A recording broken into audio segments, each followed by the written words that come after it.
Keep wall assemblies dry. It sounds simple, but time and time again, water infiltration is the main culprit for failure within a building envelope. My name is Barry Reed, and as the Technical Product Manager for Georgia-Pacific Gypsum, I'm going to show you specific, simple installation steps for the DensElement barrier system, a premium all-in-one sheathing, water-resistive, and air barrier system. The system consists of DensElement sheathing, a Georgia-Pacific approved fluid-applied flashing, and a primer for raw gypsum edges. I'm holding a piece of one of the main components of the DensElement barrier system, the sheathing. It's constructed of layers, a fiberglass mat on both sides, a gypsum core in the middle, and unique to the DensElement barrier system, AquaCore technology. It's this blue AquaCore layer that chemically bonds a water-resistive and air barrier directly into the gypsum core, completely eliminating the need for an additional water-resistive or air barrier over the face of the sheathing during installation. No more building wrap, no more fluid-applied membranes, and no peel and stick membranes are necessary.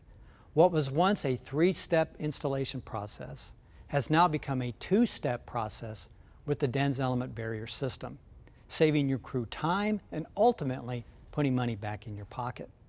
Keep watching to find out how easy the system components install to ensure proper performance.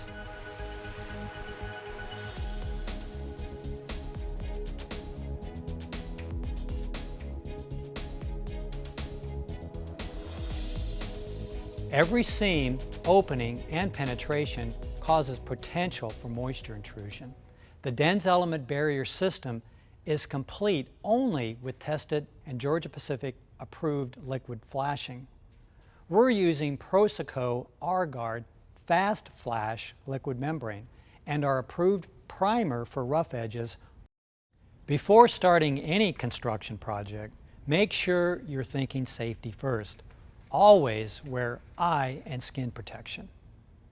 You'll also need these tools: a straight edge trowel or hand spreader, a small foam roller or brush, an approved primer for roughed edges, an approved liquid flashing membrane in a tube type container, and a sausage applicator gun.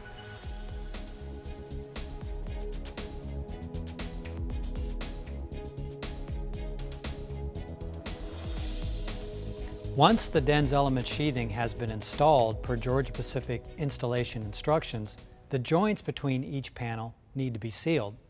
Apply the liquid flashing over the joint in a zigzag or ribbon pattern. With your trowel, spread the flashing evenly over the DensElement sheathing joint until you've achieved a wet mill thickness of 16 mils over the entire joint area. Next, let's spot the fasteners.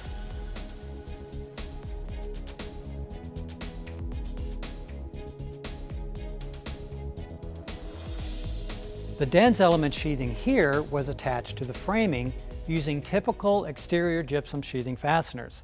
This board installs identical to our trusted DensGlass sheathing that you may already be familiar with. Just like the joints needed to be sealed, each fastener head does too, to help ensure that bulk water and air do not penetrate through to the wall cavity. Simply spot each fastener head with the same liquid flashing used for the joints and wipe it with your straight edge tool. Be sure to leave a thick coating to completely cover each fastener.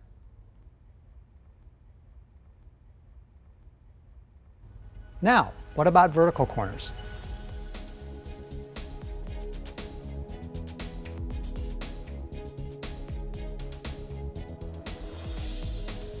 When the DensElement sheathing meets at a corner, we'll seal it just like a joint or seam.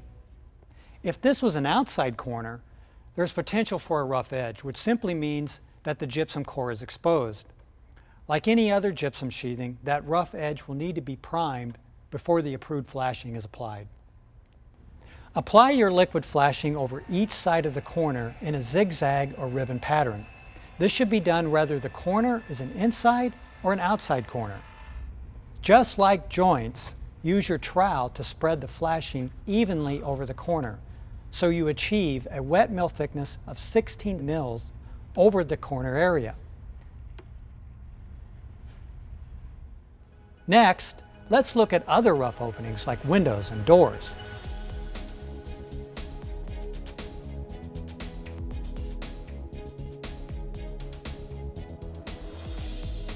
To seal windows and doors properly using the DensElement barrier system, you should start with an approved primer. The rough gypsum edges around window sills, jambs, and headers should all be primed before an approved flashing is applied. We're using a small foam roller here to apply an approved water-based primer. After the primer is dried, usually in less than 30 minutes, apply a bead of the approved liquid flashing into the entire width of the inside corners of your opening. We're doing this for a window opening here, but the same applies for any rough opening in your project. Apply your liquid flashing over the entire width of the sill, jamb, and header in a zigzag or ribbon pattern. Also apply the flashing over the DensElement sheathing adjacent to the sill, jamb, and header in a zigzag or ribbon pattern. Using a straight edge knife or trowel, spread the liquid flashing over the entire width of the sill, jamb, header, and DensElement sheathing surface to achieve a wet mill thickness of 16 mils over the opening area. What do you do if you have a penetration in your wall, like a pipe?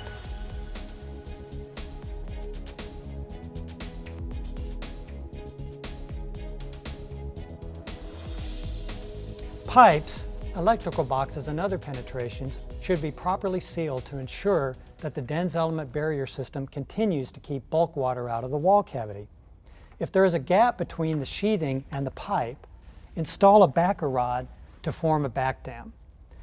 Once the penetration is secure, apply a thick bead of liquid flashing around the entire penetration. Using a straight edge knife or trowel, feather and completely seal the joint around the penetration. Lastly, let's take a look at how to seal material transitions.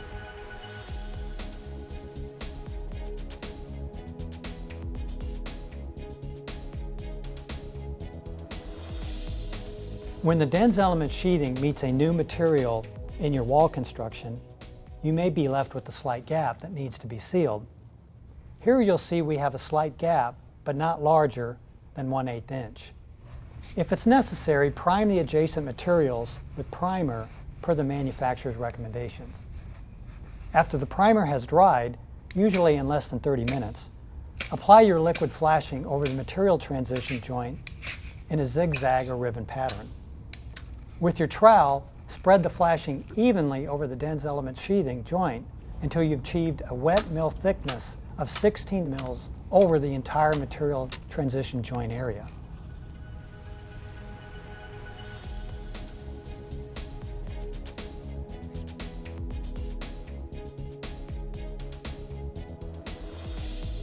Occasionally, you may experience gaps greater than 1/8 inch in places such as material transitions. In those situations, simply use a backer rod like this one to serve as a dam back for application of the liquid flashing. All of the products that we've shown you today each have their own installation limitations per manufacturer's instructions. Please see each manufacturer's installation guides for specific references. For more information on the DensElement barrier system, please visit denselement.com.